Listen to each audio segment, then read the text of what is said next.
All right, so we're gonna do the startup on the EV Camino here. To start the car, you turn the key on, as you normally would. Everything comes on. The car goes into pre-charge, and then drive mode. Once it's in drive mode, you're good to drive. Now, from there, to get the car to move, what we're gonna do is we're gonna take the parking brake off. So this switch here is your parking brake. Up for 3 seconds is on, down for 3 seconds is off. Ooh, electric Parking brake. Wow. So up is on, down is off. And then from there, to get the car to move, you're either gonna go to reverse or drive on the selector switch here. So to do that, you have to put the brake down first. It has to see a brake signal for it to go into drive or reverse. And then from there, you either go to drive, neutral, or reverse, whichever you want to do. And then that's pretty much the whole startup on the car. And then from there, just to shut it off, you're gonna put the car back in neutral. You're gonna apply the parking brake, and then you're just gonna shut the car back down. All right, so we're gonna run over the components on the dash real quick. So your headlight switch is here, which is the original position. Headlights on, off. We now have a TPS sensor here, which is gonna give you your tire pressure for each individual wheel. We also have the washer, that's original where it normally would be. Here we have a switch that will change the time on the clock, and you can adjust the time on the clock. And then from there we have this small switch here, which is a push button momentary switch, which is actually a jump switch to jump the 12-volt battery if it is dead. Then we have your radio. These are your two windows here, driver, passenger. And then we also added in instead of having the lighter, we just gave you some charge ports here. You got a C plug-in and then also a USB plug-in to charge. All your AC controls are the same. And then this is the two switches that work with your controller. So one of these is gonna be creep mode, which is the bottom one here, which gives the car like an idle. So like if you were to let off the brake, the car will idle forward.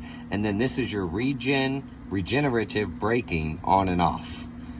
And that covers pretty much all the switches on the dash. All right, so here we have the display screen at the bottom here for the BMS system that is on the car. And from here we can see a number of things. So to start, we can see that the BMS says that it's ready to go. And that means it's good to go. There's no errors, there's nothing wrong. From there, below that, we have the state of charge, which tells you what percentage the battery pack is at. And then also here we have this gauge that follows that number as well. So right now we're at 92%, and you can see these bars are almost full. It's at 92%. From there, below that, we have the current. So while driving the car, you can see how much current is taking out of the car. And also, it'll show you the current going back in with the regenerative braking on.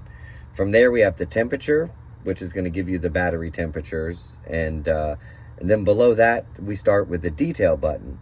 So now the detail button here is going to take us into a detailed screen that is going to show us quite a few things here. So it's going to show us the voltage, overall voltage. Oh, it won't freeze. There we go. The overall voltage for the pack. So right now the pack's at 340.9 volts. It's going to show the cell voltage here. So the lowest cell and the highest cell. So the lowest cell is at 4 volts, 0.013. The highest is at 4.076. There we also have temps, low and high. And then from there also it gives us like a delta voltage, which is the difference between the batteries. The lowest and the highest. Lowest and the highest. And then also it'll show current and then the state of the BMS. Going on, which there's not, because everybody's pretty balanced. Yeah, everybody's pretty full right now and good. And from there, we just go back to the regular screen and it's going to show us everything. So with this, so like if we start the car right now, this is going to go through a process that we're going to see here. So we turn the car on. It says pre-charge. It is now pre-charging the relays. And then the relays engage and it goes into drive mode. And that's how you know you're ready to drive. Exactly. That's how you know you're ready to drive. And then from there also, when you plug the charger in, this will say charge. instead of drive. So it'll say it's in charge mode and it's ready to charge. And then that's pretty much it for this display and how it works. But this is what you'll be watching, just as if you were to watch your fuel gauge. Exactly. All right, so we're gonna do a small video here on just kind of reading the meter as you're driving down the road if you'd like to. You can just use the full and empty gauge and the state of charge at the top. But if you'd like, you can see how much current you're pulling from the battery pack as you're going down the road. Now, the faster you go, the harder you drive it, the more current and you're gonna pull, the more amperage that is gonna come out. So we'll go into drive here, and I let off and give it a little gas. You'll see the amperage goes into the negative here. So now, the more pedal I give it, the more amperage it pulls. And then from there, you see how this no longer has a negative sign. That is the regen putting power back in.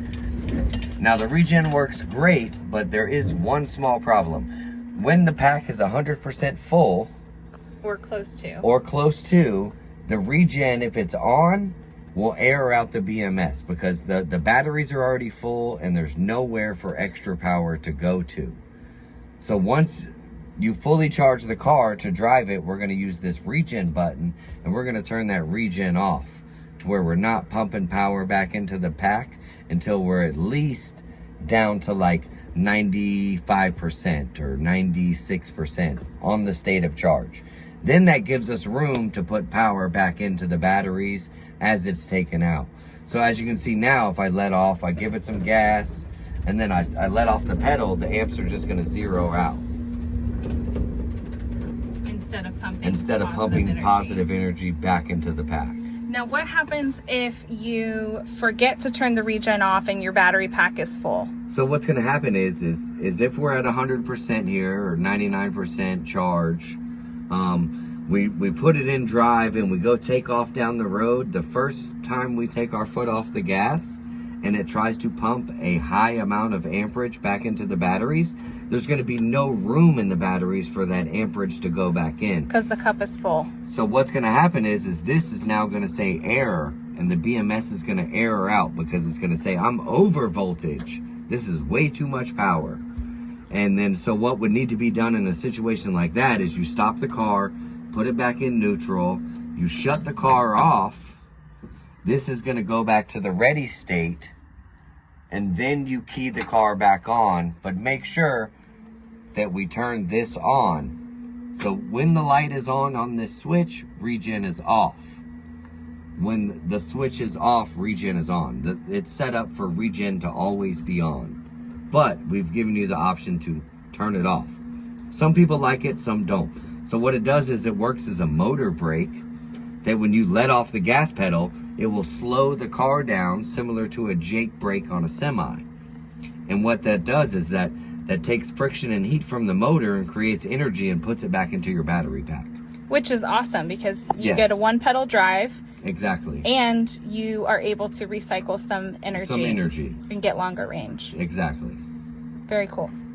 On the dash, I mentioned the creep mode button. So what that does is that gives the car an idle, which is the same as like a gas motor, to where when you let off the brake, the car will move on its own. So with the switch off, we go into drive, I let off the brake.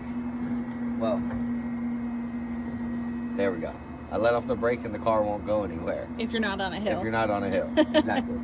And then from there, if we go back to neutral, we hit the button and put it in creep mode. Now I put it in drive, I let off the brake. This car will creep and idle like a regular gas car will. So here we go. And then it does the same in reverse as well. So it makes it real easy to creep up at a stoplight or pull in and out of a parking spot. It's just let off the brake and it goes. All right, so we're gonna go over the process of charging the car. So right now we have your charge cord behind the front seat. It is in the bag that it comes with here. Beautiful bag. So what we're gonna do is we're gonna pull the cord out and I'm gonna show you how to connect to charge. So to start off, this normally needs a 220 outlet to plug in. So this is still brand new. We haven't even used it. It's still covered in plastic. But what we have here, the car. We just use our own. Yes. So what we have here is we have your end that needs to plug into the wall, which is going to be 220. It is a 4-prong plug. We also made you a 120 adapter. Just in case you want to plug into 120. So from what we do from there is we open the gas port here, and we have your charge port in place of where the gas port used to be. So what we do is we push this button, your port will open, real nice like. And then from there we have this is the J17 plug that plugs in to charge the car. So we're just gonna see how it has a slot and a clip here. So we wanna line the slot up and the clip goes on the top. We wanna slide that in until you hear it click. Now it's plugged in and you should be charging. Now to disconnect, the button on the top disconnects the clip and you pull it out. Now if you want it to cycle, so like let's say you plug it in and it charges all the way up, it automatically is going to shut itself off. But if you want the charger to come back on, you have to walk up, unplug, and plug it back in and cycle the charger. And then it'll just start charging. Then it'll start again. charging again. Until it's full, and then it'll shut itself off. But to get it to come back on after sitting for a while, like let's say I plug this in, I let the car sit for a month. The only way the charger is going to come back on is if I walk out, unplug, and plug it back in. Now the reason that is this charge cable comes with its own computer box here that says that it's plugged in, it's ready to go, and it'll charge. So this also has a small display, and it's going to tell you whether or not, you know, how many amps and stuff like that. I don't want to, well, I guess I'll break it open. So this small display is going to show you, you know, how many amps is going in, if it's charging properly, and if there's an error, this light over here will light up. If it's charging, this light here on the right will light up. It's pretty simple, but once again, to get it to recycle and come back on, we have to unplug and plug back in. A lot of people make the mistake thinking, oh, I left the charger plugged in. But it automatically has safety features to shut itself off when it's full. It has no feature to turn itself back on when it's low until you cycle. All right, so here behind the passenger seat, we have some of the components for the BMS and stuff. So over here is your motor controller board from 057, which there's no buttons or switches on that really. It just does what it does. And then from there we have this box. So this is our relay setup for the BMS that is going to work everything. Now if somebody wants to disconnect or do anything on the car, there's actually a process to where like you have to unhook it a certain way, and if you don't, you can burn up the BMS, and it will burn up the boards on some of the batteries as well. It could. So to start, if we want to disconnect and we want to shut some things off, here's our high voltage shut off. But before we shut the high voltage off, we want to disconnect 2 plugs on the BMS. We want to disconnect the power going in and then the power going out to the batteries. Then we can shut disconnect off.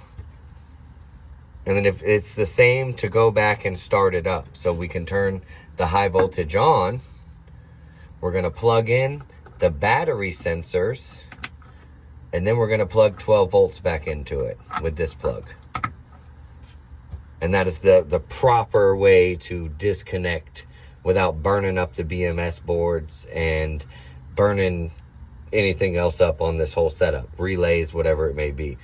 What'll happen is if you disconnect this, these wires now are still seeing high voltage, and it can burn some things up, and you get backfeed into the board. So we want to make sure that process is done right. And if you have any questions, always reach out and call us before you do anything.